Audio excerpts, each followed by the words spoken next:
Hi, everyone. The proposition that we will be discussing today is Reverent Liturgies and active participation. The goal of this proposition is to celebrate prayerful liturgies that inspire the faithful to offer their very selves in the Eucharistic sacrifice of the Mass. This proposition received the 11th most votes at the 2022 Synod Assembly. In his pastoral letter, "You Will Be My Witnesses," Archbishop Hebda combined this proposition with the education for the Mass proposition and asked that we spend the second year of the pastoral letter implementation focus on the Mass. During year 2, there have been opportunities for both clergy and laity to attend presentations and workshops on how to enter more fully into the celebration of the Eucharist, and the Archdiocese has produced a video series to educate people on the different parts of the Mass. Additionally, there has also been a focus on providing more opportunities for Eucharistic adoration. To lend some theological context to this proposition, I'm happy to welcome back our shepherd, Archbishop Hebda. Thank you, Yen. Since the Second Vatican Council, the Church has often repeated the need for full, conscious, and active participation in the Church's liturgy. What you may not know is that this phrase was actually first used by Pope St. Pius X in 1903. It certainly achieved new prominence at the Second Vatican Council. Given that prominence and pedigree, it shouldn't come as a surprise that this proposition received a great number of votes at our last synod, and that I chose to include it in our second year of pastoral letter implementation. This full, conscious, and active participation was described in the Second Vatican Council's document on the liturgy, Sacrosanctum Concilium, as the right and duty of the faithful by virtue of our incorporation to the body of Christ. That means that this participation must first and foremost be a spiritual reality, flowing from the dignity of our baptism. The Council also states that since this participation is the primary and indispensable source from which the faithful are to derive the true Christian spirit, pastors of souls must zealously strive to achieve it by means of the necessary instruction in all their pastoral work.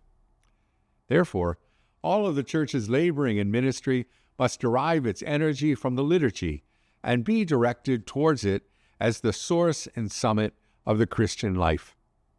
As Yen mentioned in the Year 2 implementation of my pastoral letter, the Archdiocese offered many different programs to help educate the faithful about the beauty and power of the Mass. While these educational opportunities are helpful, the Mass itself, celebrated and organized well, can be the greatest catechist in the Christian life. In Pope Francis's 2022 apostolic letter, Desiderio Desideravi, we read that every aspect of the celebration must be carefully tended to: space, time, gestures, words, objects, vestments, song, music, and every rubric must be observed. Such attention would be enough to prevent robbing from the assembly what is owed to it, namely, the Paschal mystery celebrated according to the ritual that the Church sets down. Here are some areas of the liturgical celebration that were recognized as requiring attention. First was the encouragement for clergy to invest in the resources necessary for the preaching of relevant, educational, and inspirational homilies that equip the faithful to joyfully live out the faith. The clergy ought to prepare homilies that touch the head, heart, and imagination of the people and encourage them to be witnesses to Jesus in their daily lives. Furthermore, clergy should ensure that they have sufficient time to devote to such preparation. The second potential focus area was for parishes to offer sacred music that lifts hearts and minds to God and encourages active participation of the faithful. Thirdly, we recognize that parishes need to aim to better form lay liturgical ministers. For example, lectors or communion ministers, altar servers, music ministers, ushers, to cooperate with clergy in assisting in the liturgy with devotion.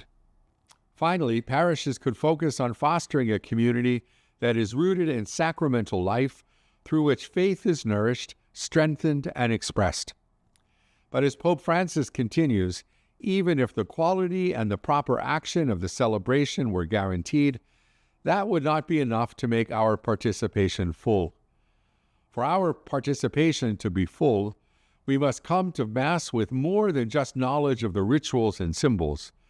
We must approach the Mass with hearts open to deeper conversion and the working of God's love and mercy. We must come with hearts open to allowing God to form us into the saints He wants us to be.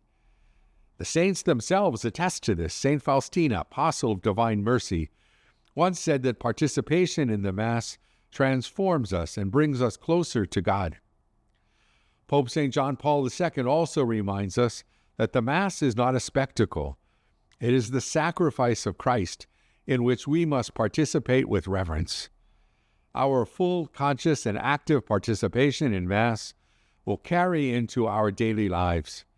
Our encounter with Christ's love will empower us to live the dismissal exhortations to proclaim the gospel by glorifying the Lord by our lives. May we all pray for the grace to participate more attentively and spiritually in the Mass.